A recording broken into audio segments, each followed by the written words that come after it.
Good evening, football fans. Welcome in to the Undercovers podcast. Another day, another episode.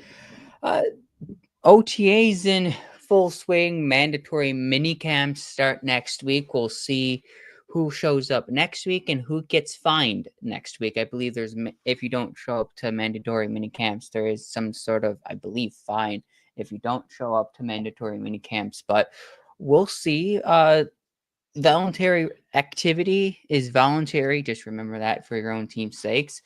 That if players decide not to show up to any of these mini camps, but it's always good to get off season workouts in. It means we're closer to football. That means we get some content to talk about on a Tuesday in the beginning of June. It's finally starting to get warm out here in Buffalo, except for this weekend where it's just going to be 4 straight days of cloudiness. But how you doing, Connor? Well, I mean, you've got warmth to worry about. Meanwhile, hurricane season starts in Florida on June 1st. So the ones down here are readying the shotguns, Oh readying yeah. everything that we got for whenever the first one shows up. So that's the fun of being down here, I guess. And Just for a little fun, do you maybe want to put a line of where you go when you're going to see the first hurricane? probably about middle of the month, maybe late All right. month, maybe late June. Who knows with how this season's predicted to be? So I June might be 25th. maybe giving this one Before that or after that?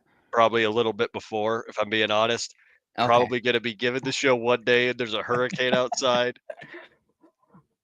That's Sitting like here talking predicting about snowstorms around here. talking like training camp or something.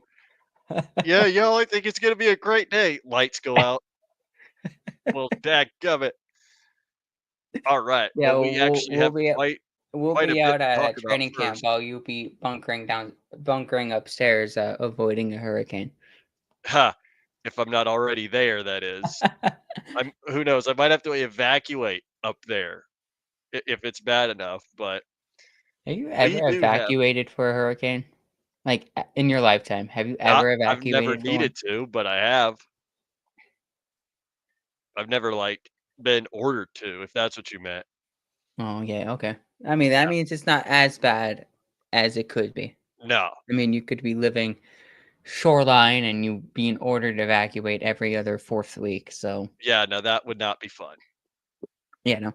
But enough with the hurricane talk because we got a pro football focus cornerback rankings This is list more to of a talk you-know-what about storm than as any they hurricane that release can hit this state.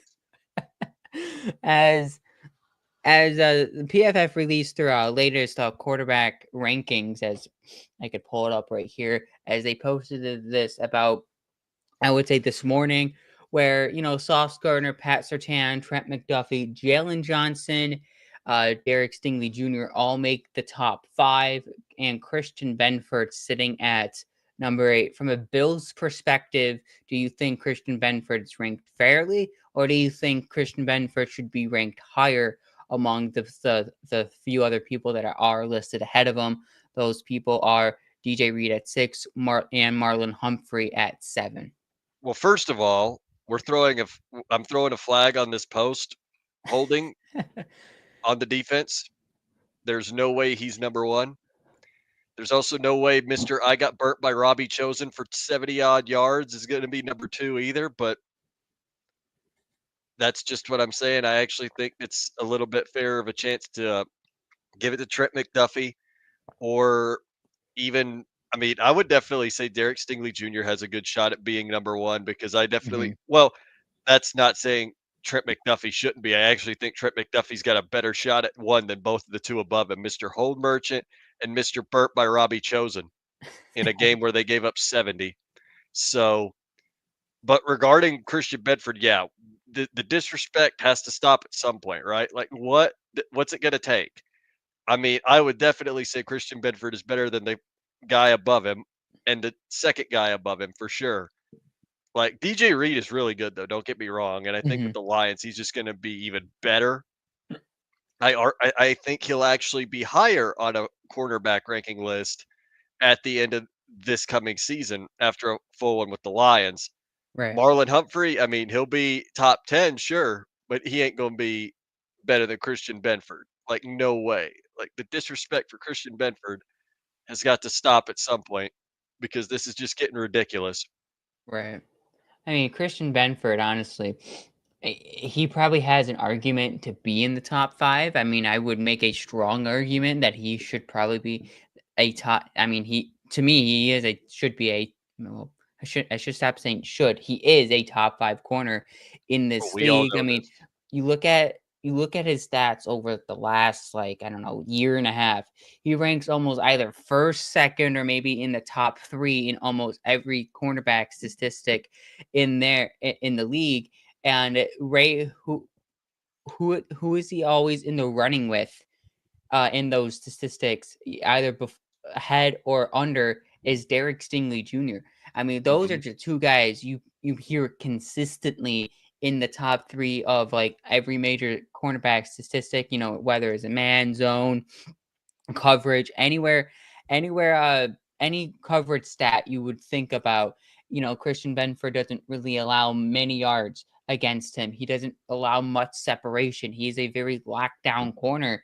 And for him, I honestly think at 8 is kind of low, because look, Derek Stingley is at 5. I mean, DJ Reed and Marlon Humphrey, they're both great, incredible corners. But I feel like Christian Benford right now, according to PFF and maybe some of the national media attention, is kind of underrating Christian Benford's talent. Honestly, cool. If you want to underrate Christian Benford, that means he's going to work harder, he's going to work he's going to work faster, and What do he's you mean going to he's work gonna work better. fatter? Hold up. Hold up now. What do you mean by that? What I said, he says he's going to work better. You said you almost said fatter. Like, before you No, I said corrected it, faster and better. I But know, but the way you said it, it sounded like you were about to say fatter, and maybe I that's what said made me it too laugh. fast. That's Said what it it too sounded fast, like. but Christian Made it Benford's going funny. to work faster. He's going to work better. Look. I mean, Sauce Gardner. I mean, he's a one of one corner, but yes, he gets a lot of his coverage skills from holding. A Pat one of one Sertan, corner and what? Defensive holding? Because that's what he's a one of one right? corner at. Pat Sertan, I mean, he, other than getting burnt by Mac Hollins and and Curtis Samuel in the same ball game in the AFC wild card round. I Oh mean, lord. overall, he's a great corner. I think Pat Sertan, Trent McDuffie, Derek Stingley Jr., and Christian Benford at this point are probably your top 4 corners in this league, and it probably goes Gardner, Reed, and Humphrey. Honestly, that's probably kind of like in the area of my top 5, top 6. But other corners that make this list in the top 15: Christian Gonzalez, That's a good one. another elite corner in the Bills division. I mean, you even go look at, after one year, is Cooper DeJean is in the top 15 from the Eagles. So I mean, Wild. that's I mean, he had an incredible season last year with the Eagles, but I mean, after one year, P- PFF thinks he's a top 15 corner. I mean, that could It's either still be good or PFF. bad for him. Yeah, it's PFF. You know how we could also know that it's PFF and that we should take this only as seriously as you could throw? Look on further down the list. You're trying to tell me that Jalen Ramsey, Quinyon Mitchell, and Carlton Davis and Tariq Woolen are better than Taron Johnson? Are we for real right now? Are you for real? Are you serious? hmm I I can mean, it handle definitely tells you that the nickel corner position is a very underrated position. I can handle Darius Slay being ranked that low, okay? Because not better than Taron Johnson. The Joey Porter Jr. disrespect has got to stop at some point too, but let's be completely honest. Taron Johnson being rated lower than Tariq Woolen is sending me right now. Like, what are you doing? But I could go into a whole nother thing on that because obviously, as we know, hmm Taron is a nickel quarterback and he's not going Yeah. to get the same type of, you know, it's not going to be the same looking at him hmm compared to looking at a guy like Christian Benford, who Right. is more of your traditional quarterback. But hmm still, the disrespect. for Terran being one of the best nickel corners in the game is just mind blowing. Yeah, I And you're think gonna sit I there and put agree him with that that. I low. mean, 20 is a bit low for you could probably say for a guy like Taron Johnson, who's honestly he's probably on the field more often than some of these other nickel corners in this Mhm, league because of how much in nickel the Bills play.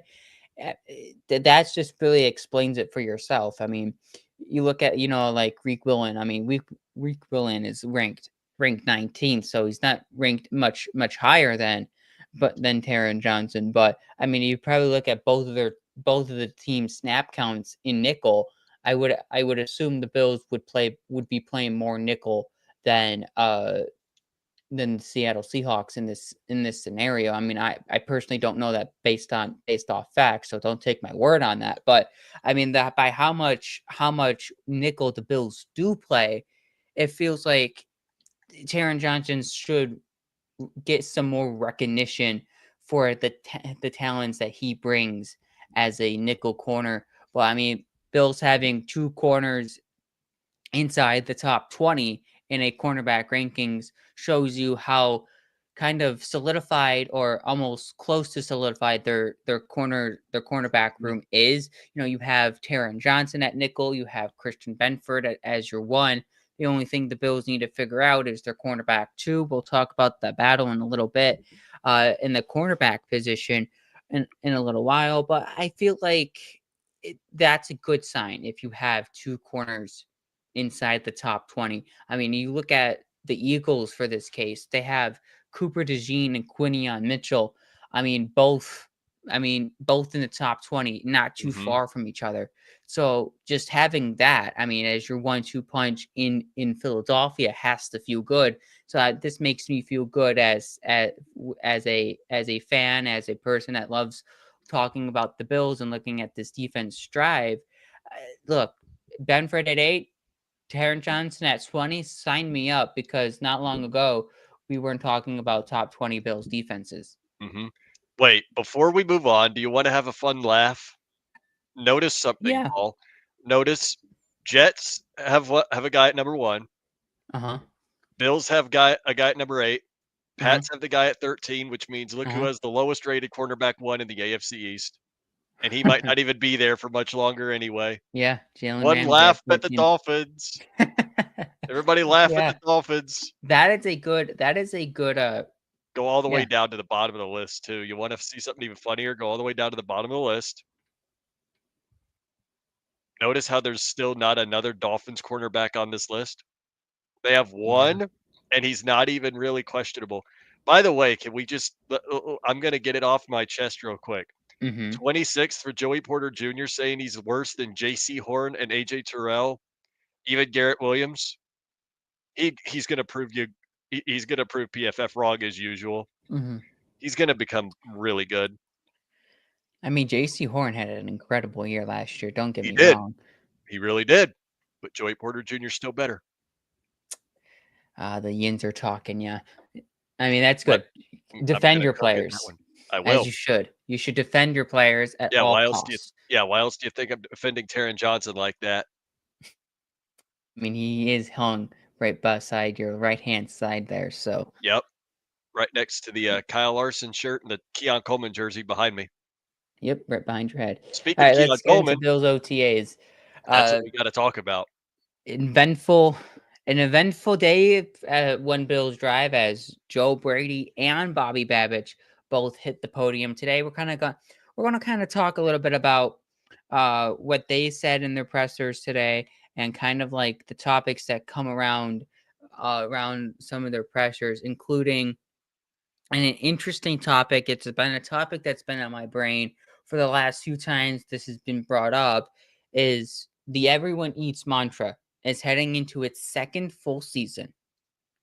But if you look at last year as Everyone Eats, certain players didn't produce in a way. I mean, guys like Dalton Kincaid. I mean, the name of Keon Coleman's going to come up, but we'll talk about Keon a little bit later. I mean, hopefully in a more of a positive sense because it seems like everything it seems like everyone is talking about Keon Coleman in a great way, and besides the Bills organization, which is great. Can't wait to talk a little bit about Keon Coleman in the next question, in the next topic here. But production has to outweigh everyone needs in some way. So I want to ask you this, and we could talk a little bit about this. How much production do the Bills need out of their top wide receivers, or does it just completely not matter? Well, first and foremost, I don't know if you noticed a second ago, or I don't know if you've also seen Adam Schefter's tweet, but Did do it you happen? want to know why the Steelers and Dolphins got started again on the Jonnu Smith trade talks? Yeah. There is a real reason, apparently. Steelers tight end Oh, Donald Parham Jr., the guy they just signed in free agency from the Chargers, tore his Achilles during OTAs today. ow. That is Yeah, that's not good. brutal. Yeah, so his Ouch. season is over before it starts. The Steelers went out, got a tight end, and he is now done for the season. And the season hasn't even played, and the season hasn't even started yet. So, what do you know? That's why they're probably looking at Jonnu Smith again.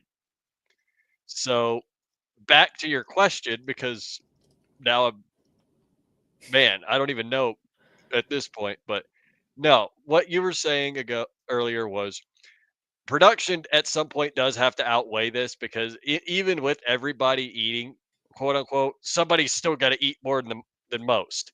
Mhm. And I don't think either Dalton Kincaid or Keon Coleman in this system is going to be the one that's going to necessarily eat the most because you've got Khalil Shakir on this roster. You've got Josh Palmer now on this roster, which by the way, is he hurt again? I heard he was hurt again. Yeah, it seems like a lower leg injury, probably something nothing too substantial. Well, as long as I think they said he'd be okay by training camp. Yeah, absolutely. It doesn't this doesn't seem like a something that would linger into training camp. I would probably say it's probably like a tight hamstring or something. Gotcha. Okay, so that's fair. So you've got guys like him, you've got Shakir obviously, and then you've got Mhm. the running backs in the backfield catching passes out of the backfield. So you got James Cook and you got Ray Davis. You've got a lot of guys that you could spread the ball around to in this offense. I think Kincaid would be more on the side of this guy needs to eat a little more than the rest compared to Keon Coleman because you have Mhm. so many options at wide receiver now. I know it seems weird to say, especially to you, Mr. Please draft a wide receiver, Brandon Bean. But at the point we're at, I mean, you've got so many targets that you could throw the football Mhm. to that there's just, as long as Keon gets his targets in the way that the Bills literally drafted him to do, which is get those big contested catches in the Mhm. end zone or get the big contested catches to move the chains on third down, then that's what you need out of Keon Coleman in particular. Like, that's where he's going to eat the most. And that's exactly what he needs to do. I mean, he's going to have a big year too. I mean, there's no doubt about it. He's motivated. Have you seen the photos? He has gained a lot of muscle. Like, he looks way different than I ever saw him at Florida State. Like, he Mhm. looks different. He looks Yeah. determined, and he looks like a guy who's go out there and do the opposite of a sophomore slump. He's gonna go out Right. there and he's gonna have a breakout season, Mhm. which I think it'll be interesting to watch during training camp where they kind of slot Keon in. Like, will they slot him at wide receiver 2? Will they put him at 3 behind Shakir and Palmer? It'll be interesting. Or will they put him at 4 behind Elijah Moore? And I think you got a lot of options for Keon, but I think he'll get his work and he'll get what he's due. But as for your question itself, it does I mean, it matters in a way, right? Like, it matters Mhm. with certain people, like Shakir. That's your one. That's who you've been Right. talking up as your one the entire time. He's gotta eat, and as long as you're efficient with the ball, then he'll obviously get the ball a lot more, but keep your run game strong. I mean, you got James Cook, you got Ray Davis, you got Ty Johnson. You've got a strong running back room. They're the Mhm. ones that really need to eat if you want to play efficient football. I know I've said this. I think I've said this on the show, but I know I've told you and I've told a few other Bills fans that watching this Bills team is like watching the 2000 late 2000s, early 2010s Steelers teams. They Yeah. have a lot of the same philosophy, which is, or they should have a lot of the same philosophies. Because granted, Ben back then is not who Josh Allen is now. Josh Allen's literally league MVP. Ben Roethlisberger never got close to league MVP. He was always overshadowed by a guy like Peyton Manning or by Aaron Rodgers or by Drew Brees. Josh Allen's literally that guy. Like, let's be for real here. Out of the running back room, the Bills have a better situation there too than the Steelers back then ever did. Rashard Mendenhall is the name that not only makes me want to vomit, but is a name that was recognized but isn't as notable then as someone like James Cook is now, Mhm. and like how Ray Davis even is starting to become. Wide receiver, now there's a little bit of a difference because everybody knew who Hines Ward was, but that's because he beat the tar out of any cornerback he faced because he was a big dude. Shakir can't do that. But Shakir can catch pretty much anything thrown his way, pretty much. And that's the big difference. You know, quarterback, wide receiver, those are the ones that need to be on time with each other.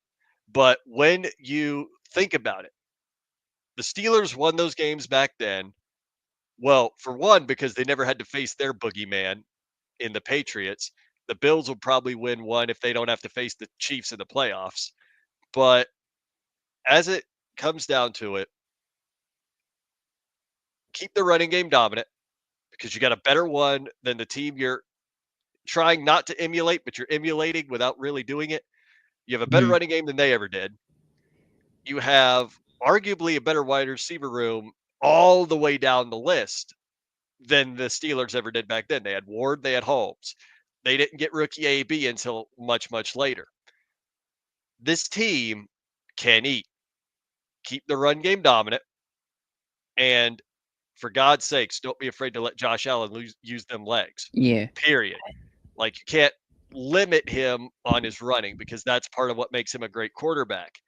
Because he's bigger than Prime Ben was.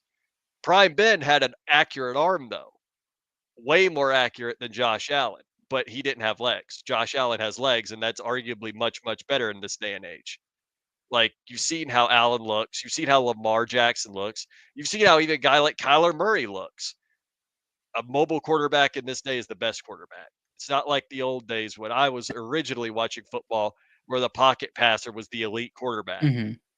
So all I'm saying is that everybody eats is a good mentality, but at some point or other, you have to focus on efficient football. And Yeah. efficient football starts at the ground game. I want to say this. I think I've been thinking about this over the last few days. It's been a topic of interest for me. Is this how this everyone eats is just going to continue to go? Because I go back to the AFC Championship game where I'm looking at the Bills roster in general. It's you have Shakir, you had Coleman, you had Kincaid, you had everyone else on that roster. Let me pull up the Bills versus Chiefs in that game because it's honestly surprises you of how it surprises me that how in the world does a guy like how does a guy in the world of the guys like Mac Hollins has 73 receiving yards and one touchdown, but a guy like Khalil Shakir could only get only 46 yards. And yes, he had the most catches amongst all Bills receivers. It just that's just not enough. I need I need a guy I need a guy that can go out there and get me 6 catches, 175 yards in the biggest game of of the year. I mean, you go back to the weekend prior to that, when the Ravens came to town. Blech, The best receiver, yes, it was Khalil Shakir, as but it should be. he had 6 receptions for 67 yards. No other wide receiver came close to him. I get the everyone eats mantra, and I like the everyone eats mantra. But when I'm looking at the Bills roster right now, people are talking about the impact of Elijah Moore. Right now, I'm putting Elijah Moore in the category of he's probably the closest Mac Hollins replacement because of the dollar and the term you signed him to. Hmm. I want to look at guys like Elijah Moore as my. A lot of people say don't in an everyone eats not in an everyone eats category as the Bills do. Don't roster your receivers as 1, 2, and 3, and 4, and 5. But that's how your roster works. That's how you know who to give the ball to in a good in the periods of times where you need to find your wide receivers. Is Shakir, Coleman, Palmer are probably your top 3 wide receivers, and I need them to produce more than the bottom 2 wide receivers of Samuel and Elijah Moore. And if Elijah Moore somehow averages or gets more yards in the season or more yards in a way more games than a guy like a Joshua Palmer or even outproducing a guy like Keon Coleman, there's going to be questions. Questions on Keon Coleman, questions on maybe the scheme and the offensive fits of our scouting department of why aren't a guy like a Joshua Palmer or Keon Coleman fitting in the Bills offense that should be molding together. You have to have guys on the roster that can outproduce the others. Mhm. And it could still work, and it could still work in everyone needs offense. I, it's a, it's it feels like it's a mind game at sometimes where the mentality is yes, we have 5 great wide receivers, and they can all produce and be special in their own way. But I don't want 5 of the same wide receivers that can all do the same thing and Yep. can't separate from each other. And I Yep. think that's where the issue is, where the issue can be in an everyone eats offense, where you kind of got 5 of the same receiver, Mhm. but they all kind of do the same thing. Is And this that's why where Bills you fans in one of the polls I saw on Instagram were all saying they'd rather have Tyreek Hill than Stephon Diggs if they had to have one or the other? Because at least if you had Tyreek Hill, you'd have a guy that is a literal vertical threat down the field despite being a massive head case. Mhm. That was wild. I Look, still can't believe I saw that. if you look at if you go back to the Stephon Diggs days and you want to rip the Oh, Band-Aid off, jeez. that could have worked as an everyone eats offense. Yeah, It's because he's the only certainly one that could have really worked. eats. But the guy who Diggs who left didn't want to be a part of that. And I feel like you could find your guy that will produce higher than others and be the guy that you can rely on the most who can get you 1,500 yards in the season, 10 plus touchdowns, and it could still work in an everyone needs offense. Mhm. See, that's the thing, though. I would rather have an everyone eats offense than what the Steelers are doing, which is we have one guy and that's it. He is the Hmm. only one eating, and that is DK Metcalf. Yeah, So that's it. that's What the Bills that's are the doing is issue. infinitely better. Infinitely better. You would rather have a Hmm. guy, you'd rather have an offense that is channeled around everybody getting the ball. I wouldn't say necessarily evenly, but as Hmm. close to evenly as possible instead of one guy getting all of it, which that actually is a good segue into the next topic, really, because we Hmm. were going to discuss, well, you had wanted to discuss who needs to have a better season upcoming between Keon Coleman and Dalton Kincaid. Now, I feel Hmm. like this answer is very straightforward. It is, Okay. without a doubt, it's Dalton Kincaid. Okay. And the reason I say that is because Keon has one big gimme, and it's the injury that he had last season. Hmm. But you already know he's going to be so much better now with a year two in Joe Brady's game plan. He's going to just be so much better of a player now that he's got a year of the NFL under his belt. Dalton Yep. Kincaid is the question mark. And I don't mean to say question mark as it's something Ben would be excited about, like we're about to cut this guy. No, no, no, no, no. I think Mhm. that what Kincaid has to do at this point is he's got to improve, but he's got to be consistent because do you not find it almost laughably ironic that the way the Bills lose the AFC Championship game to the Chiefs is the exact same way the Ravens lost to the Bills in the divisional round with the tight Yeah. end dropping the critical pass that Mhm. would have won them the game? That's what you gotta work on, and it's not to say that Kincaid's gotta solely work in his hands. That was all in all a very bad combination of play, of throw, and of read.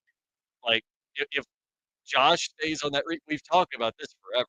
If Josh stays, looking on the read, he's got Shakir wide open to his left, but he doesn't see him because the coverage fails, and he has to try to hit Kincaid in an impossible spot. So it's not that Kincaid's got to make a catch like that, even though he absolutely, needs to step up in a moment like that.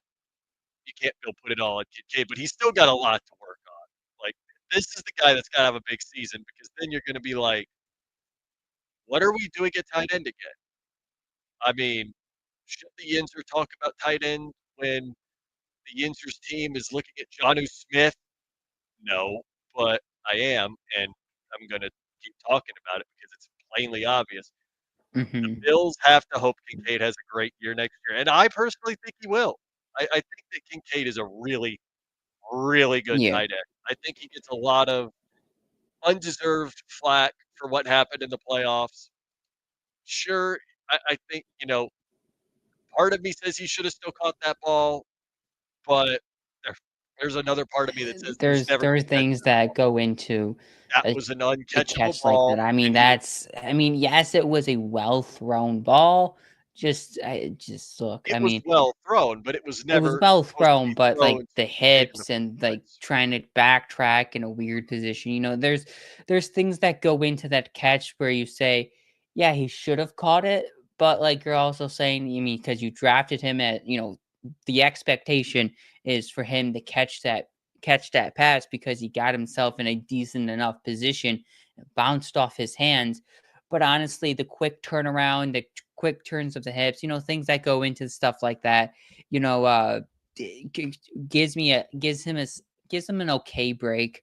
I argued with fans, a couple days after that. I'm like With kind of the giving him the fans, benefit you of the argued with doubt. the I'm fans like, probably. you just gotta. There's certain things that go into a play like that. Oh, yeah, I mean, You that can was give him the so reason of doubt, but you could still say he should have caught it. But who needs to have a better season, Kincaid or Coleman? I mean, they're really almost in the same way in the same boat, you could say, but just one's going in his second season and the other's going into his third season. Because if you look at both Kincaid and Keon, they both had great starts, right? Mhm, Coleman had a great start to his rookie season.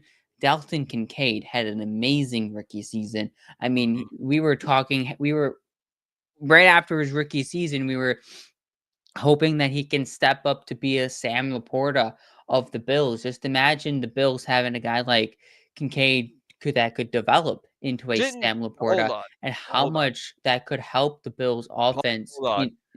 Weren't weren't correct me if I'm wrong, because I was sadly not on this side of the fence during that draft that year. Weren't Bills fans complaining about drafting Dalton Kincaid? Didn't y'all want Darnell Washington? A lot of people did want Downer Washington. Yeah, I you personally yeah. didn't want like a bigger tight end. I kind of wanted like the Kincaid-esque tight end. But again, that draft was also the Brian Thomas Jr. draft. That draft was also the Jordan What? Addison Whoa, whoa, draft. whoa, whoa, whoa. No, it wasn't. That was a year before the BTJ draft. That was 20 yeah, it was 23, I believe, because we're in 20 that was 23, remember? Because I thought that that was the was the year Brian Thomas draft. that was the last of the crack years, Paul. Remember when I was sitting there on the orange and teal yelling that they need to draft Darnell Washington and they didn't, and they drafted Cam Smith, who is now about Mhm. to be thrown into a position he is not ready for, which nothing against Cam Smith. It's that organization doesn't know Sorry, what it was coaching the is. Zay Flowers draft. Yeah, it was Zay See? Flowers, Jordan Addison, It was the Zay Flowers, Jordan Addison draft because Jackson Smith and Njigba went 20. Those were the three players that Bills three wide receivers that Bills fans were interested in getting, and then Sam Laporta and Michael Mayer both went 34 to 35 respectfully in the second round. You look at the Bills traded up for a guy like Dalton Kincaid, and literally a two picks before that, Jordan Addison goes off the board, Oh, I and was, the Bills. I mean, you're looking at if you're looking at this draft. I mean, yeah, that would be the draft. That would have been that draft where uh you would say that was a must trade up draft for a wide receiver, and the Bills didn't, and they missed out on Jordan Addison and possibly Zay Flowers. Zay Flowers, who's one of the better separators in the NFL, and now he's sitting in Baltimore. So if it's you're okay. looking He's at sitting he's on a team with a quarterback who can't really throw the ball and would rather run, so So, we're okay. if you're You're telling okay me there. who needs to have the better season, I think if there is a right answer to this question, is probably Dalton Kincaid because of You're the expectations of him after his really good rookie season, where he mhm. produced really well and he was able to create and find separation using his body. Using your body in that first season was one of the reasons why he was able to get open. And then in the second season, he just got injured and he couldn't really use his body in the right way to get open and couldn't find that separation. And Wait. he was getting locked up in the You middle of know the what? field. Hold on, Paul. You know what? There actually is no right answer between these 2, but I I don't think there actually is a right think answer, but if there was, it no, probably would have been Kincaid. But if no, you there want to flip it is to the a right, right answer, but it's neither of those 2. right? You know who on this offense should arguably be in this position? Who? There's 2 of them that popped in my mind immediately. One of them is James Cook. Okay. Like, you know how the fans base is already like, "Oh, man, we gotta get rid of this guy, like, right now. I mean, he's bad, or he's wanting too much money. We gotta cut him loose." You see where I'm kinda going with this, though. I Like, see it, but I also I also kind of don't in a way. Let me put it this way: for a guy like a James Cook, in a contract year, who needs to have I mean, he had back-to-back 1,000-yard seasons. I don't think he needs to prove much more. The only thing he really needs to prove, can he improve his pass blocking game and mhm, be on the field for more than 55% of the that's snaps. If exactly that's gonna it. be the case and you're gonna have another 1,000+ yard season, I'm gonna give you the money. If not, you're gonna get less money than what you're asking for. But who was the second guy? The second guy is actually one that you literally signed in free agency. I know it's kind of interesting to say it like that because you just signed a guy, so you don't really know what you're going to get out of said guy, but it's Elijah Moore. Look at how often he's Mhm. bounced between teams. Like, look, he was with Mhm. Cleveland for a while and was just never able to get, his footing. And he's finally on a team with a competent offense and a Okay. competent quarterback. If this is not the season that Elijah Moore breaks out and has a year, there is no more hope for this guy. None. Yeah, So, out of I get both the that. players that really need to have those kinds of stellar seasons, it would realistically be Elijah Moore, then Yeah, I James think I Cook, could we could put him in there, yeah. but it's I wouldn't still put James Cook in that category. I mean, personally, maybe some fans might, but I feel like we know what James Cook is. He's going into, I think, his 5th season, so we kinda already know what James Cook is. It's just, what does the value value we want to give him, does it match the value on the field? Mhm. Because I mean, Well, the thing about it is too, this James Cook discussion is always is always fun to bring up and talk it about is. because He's gonna price himself out of town if he has an incredible right. season. That's one thing you also have to be wary of. Like, if you are going on the assumption that this is James Cook's final season in Buffalo because if he has a great season, Buffalo can't afford to pay him, then this is that season where you look at it, you just go, "Okay, then we gotta get this guy a ring before he leaves." Because I don't think it's a if he's the I don't think it's centerpiece. I don't think it's the Bills can't afford to pay him. I think we No, if he have prices if he right, if he has a obviously, if he stellar goes season. over, like, the 17, and he's Oh, asking yeah, he's no, asking for if 20. So, I mean, he goes if he's going over 20, then no, I mean, you're pricing yourself out of Buffalo. But, I mean, if you're gonna ask for, I don't know, let's say, you come down and you say you want after this season, you're like, "Okay, could we settle on 18?" I had a I mean, let's say I played 71% of the snaps. I had 1,200 yards on the ground, and I had 14 touchdowns.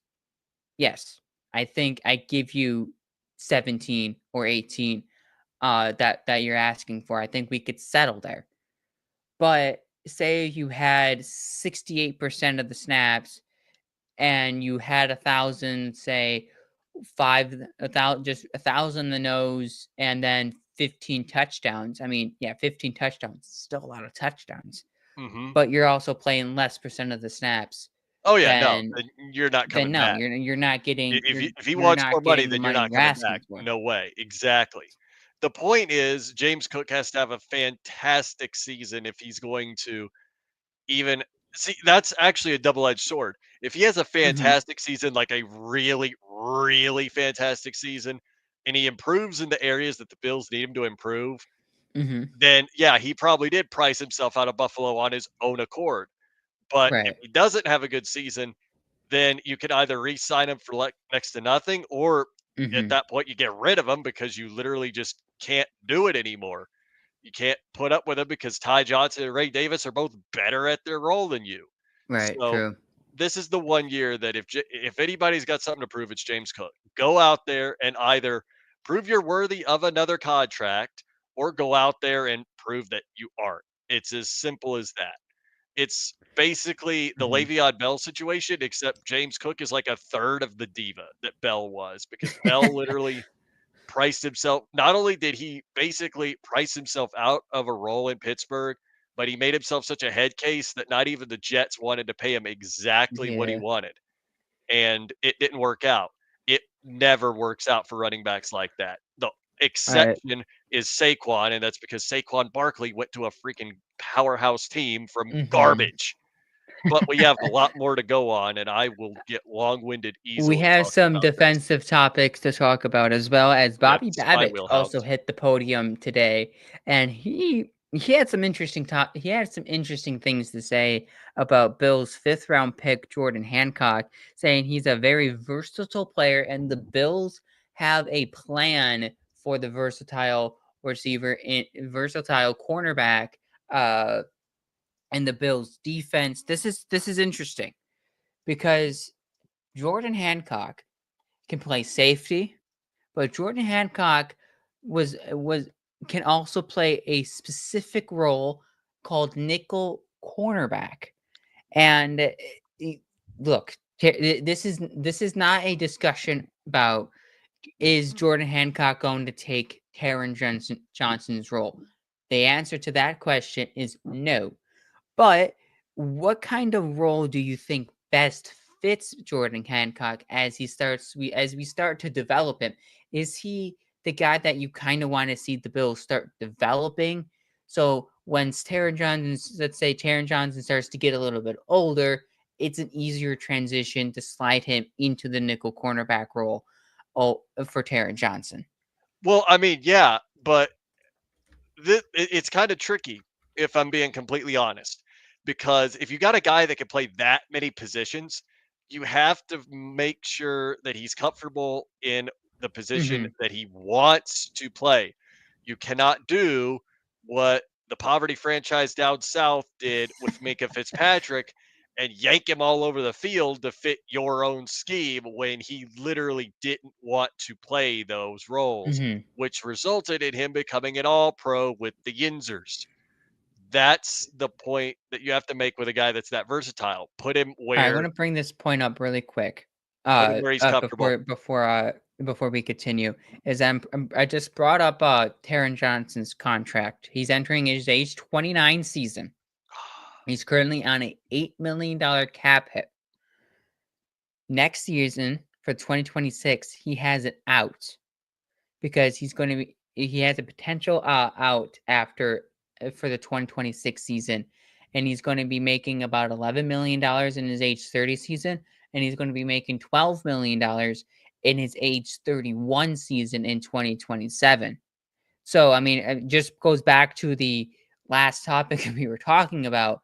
I mean, this, I mean, I'm not throwing, just, we're just going to throw this out there because this is because, versatile nickel cornerback of Jordan Hancock. And, if we're trying to find the best position of where he could develop into, I mean, you're looking at Taron Johnson entering. He's going to be entering his age 30 season next year.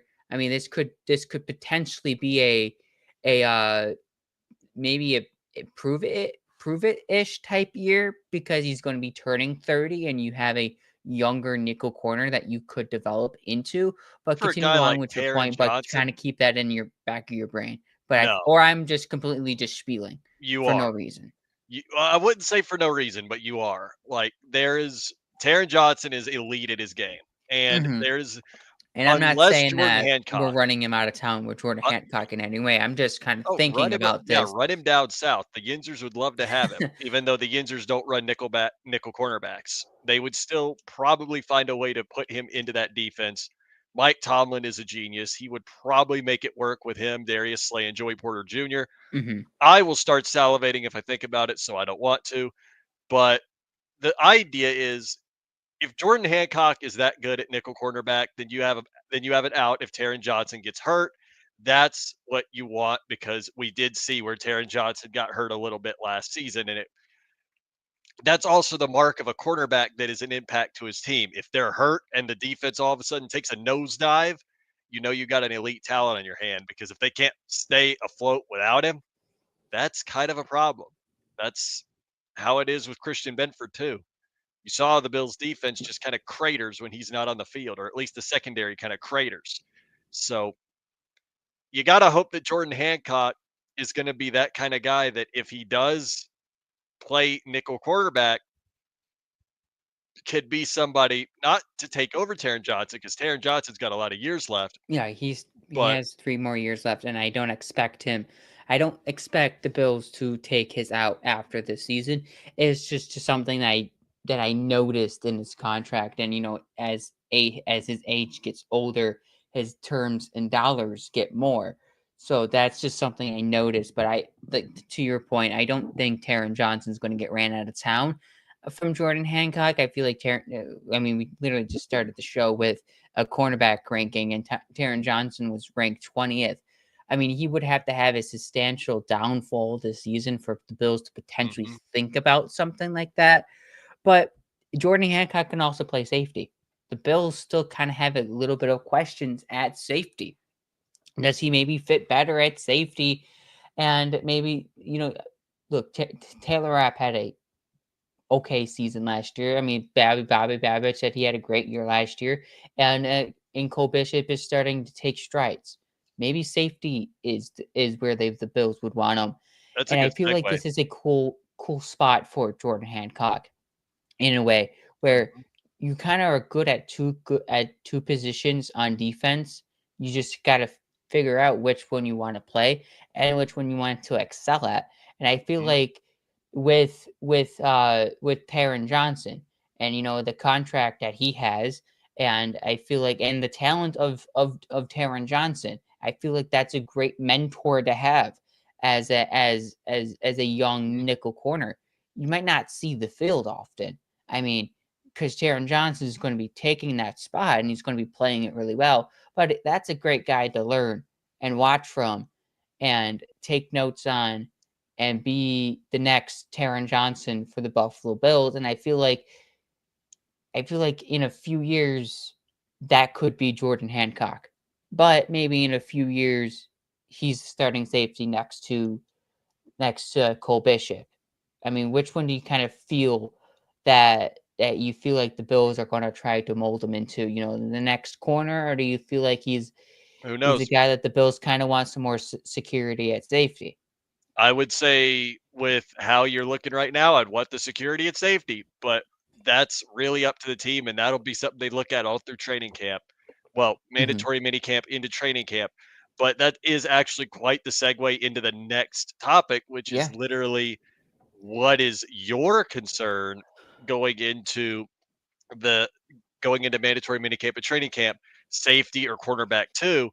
It's so clearly Oh, it's so clearly safety. I think is it quarterback two, you though? have what? What Is it happened? though? Maxwell Harrison got burnt today Yeah, did I hear it was by what was it by Keon? Keon got him, twice. like toasted him. That's Twice. you know how okay, okay.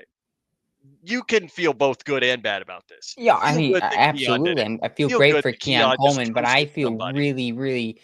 I mean, I wouldn't say I wouldn't put three reallys on Maxwell Harris. Sorry, on Max Harrison, but man, getting burnt Is it y'all twice. can't be thinking about this like it's Kyer Elam all over again because I I'm know not. most No, no, fans no, no, are. no. I'm not You thinking. might not be, but I'm not I thinking see a lot of that. But people I'm already like, thinking about this Kyer Elam all over again. It's not already but birds. the discussion is Dorian Strong or or Max Harrison. I feel like that's the discussion, If you're having that and discussion, then at least you drafted somebody right. a round one safety over a round five safety. You It's know, still a safety. that's the competition battle. And I would rather have my round one safety win the battle over my round five safety. I mean, I feel like I mean, you drafted him in round one. I mean, he should get that he should get the upper hand because the where you drafted him that opportunity. But I mean, this is again, they're not in pads. This could all change Yes, when they're in for real. pads in training camp. Yep. But not having that security blanket just a little bit, like the Bills had last year with Russell Douglas entering in training camp and entering the season, you know, you had that perfect 1-2 punch at corner, and it was just a blanket. Now you kind of release that security blanket. You're kind of like you're unsure of what that position is going to look like and what Max Harrison might look as you start developing him into a molded player. I feel like Max Harrison is going to be a guy that the Bills like, and they currently do like him. Bobby Babbage even said today he's starting to grow in his role with using his speed in the NFL. But this using your speed in the NFL could be a double-edged sword of that it could hurt you, but it could also help you. You know, it could hurt you in a way that where you're not growing in other aspects of being more physical. I mean, he is a smaller safety, and this kind of brought when we were talking about Jordan Hancock in a way. You know, Jordan Hancock is a bit of a. I feel like he's a little bit bigger. I might be totally wrong, but maybe an undersized guy like a Maxwell Harris. I'm sorry, it's Max Harrison, not Maxwell. I gotta keep catching myself. He doesn't like Maxwell. He likes Max. So Interesting. Max Harrison, who's a little bit smaller, but he's speedier. He feels like a cool fit to flip flop with Hancock at CB2. Put Harrison at nickel and Hancock at your second corner position because I feel like the speed and the little bit of undersized kind of fits, the mold of a nickel corner than your prototypical cornerback too. Mhm. Perhaps. I mean, it's all stuff that you have to look at, and it's all stuff that's really gonna come down to training camp.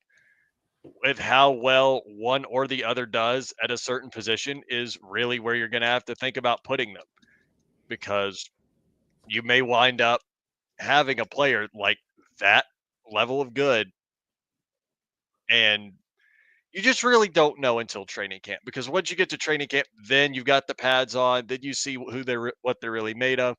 All the things with Hairston having some questionable moments early on might be all for nothing once they put pads on. You never really know.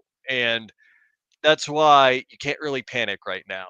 I mean, at the same time, though, you can't be like, oh my God, we've got a stud on our hands when someone has a good day at OTAs. I'm looking at you, Yinzerland, that thinks friggin' Caleb Johnson All is right, already going to be so that guy. they're But, practically the same build, honestly, Jordan Hancock and Maxwell Harrison. hmm Harrison Jordan Hancock is 6'1", 195. Maxwell Harrison 6'1", 186. So Harrison's lighter. So I mean, if the Bills think that's a possible flip, I mean, I would be fine for it. But I mean, we're neither here nor there about Mhm. flipping Maxwell Harrison from a cornerback two spot because he could potentially be, that lock in piece for the Bills at corner. But it's kind of cool to have that versatility if possible, because if it doesn't work one way, it could certainly work out the other way, and that kind of defeats the well. Maxwell Harrison could be the next Kyrie Elam. That defeats the whole purpose. I don't think Max Harrison's going to be that in any way, shape, or form. I just feel that he's just a little raw at the position, and a little raw at the position is fine.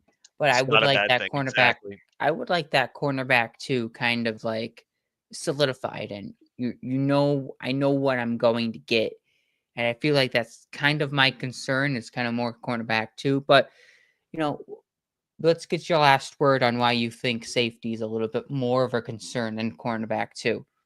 Well, I mean, I know Taylor Rapp had a great season last year, but define great season, Mhm. look at this Bills safety room and tell me you've got one guy on there right now that you don't have a single question mark on. You proved my point. I can't name it because I was also I drinking am some water looking and trying forward to to seeing swallow. But I mean, I'm looking the forward to quiet how Cole Bishop develops, between though. words is a question. Yeah, but Exactly. See, I'm looking forward to how Cole Bishop develops. I really think he can be that dude hmm for the Bills in the safety department. But outside of that, you're basically praying that Taylor Rapp takes another step up in his game. You're praying that Damar Hamlin does yeah, he's still here. He does the same thing. Like, you don't really have a difference maker at safety. You've got them at pretty much every other position on this roster. You've got two at cornerback. You've got two at linebacker, Terrell Bernard. Well, mostly Terrell Bernard. You've got him at linebacker. You've got guys like Groot at edge. You've got even on your offensive line, you've got guys like Deion Dawkins and Spencer Brown. You've obviously got a difference maker at quarterback, the literal MVP of the league. Every single position on this team, you have one of those guys that you know of in terms of pure star power. You get to safety, you got nothing. That's a problem.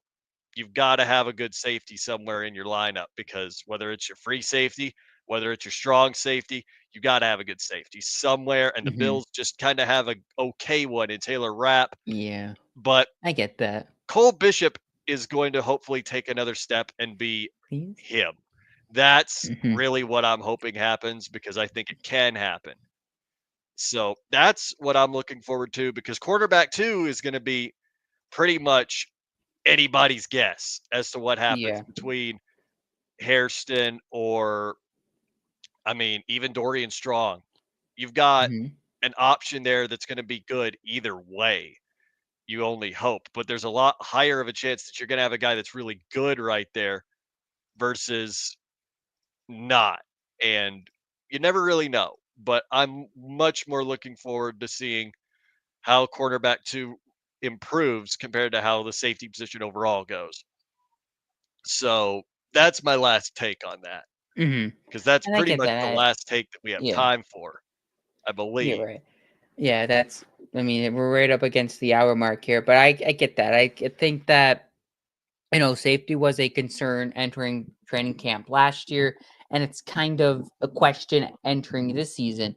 Mhm. This training camp season is, what does Cole Bishop look like in year two, and can Taylor Rapp, uh, continue being Taylor Rapp in his second season in Buffalo, or is it this his third season? It might be his third season, Probably right? third, I believe. Yeah, I think can he still be? Because I think he was a backup for a year behind Micah and J-Po, and then he took the starting role last year. So yeah, Mhm. so I think this is yeah. So he's entering his third season, and can he be that consistent safety guy that the Bills can rely on in year number two, in year number three? Next week will be mandatory mini camps. Who shows?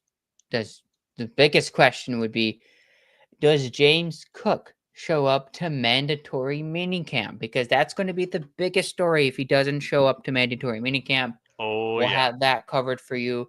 on that. Does he show? What does it mean that he shows up? What does it mean that he doesn't show up? Are they closer or further apart in contract talks? Dalton Kincaid probably be a topic of discussion again, once again next week.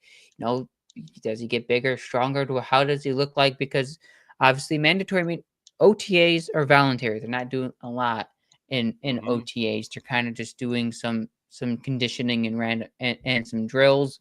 Next week we start seeing probably a little bit more 11 on 11s and kind of play formations Mhm. and things like that. More We'll of the definitely see football more. stuff. More of the Oh, yeah. football stuff Oh, for as we sure. gear up towards training camp. But follow both of us, me and Connor, on our social on our Twitters, and follow the show also on Twitter. We'll get you caught up on everything OTAs and mandatory minicamp entering next week. Until next week, so long and go Bills.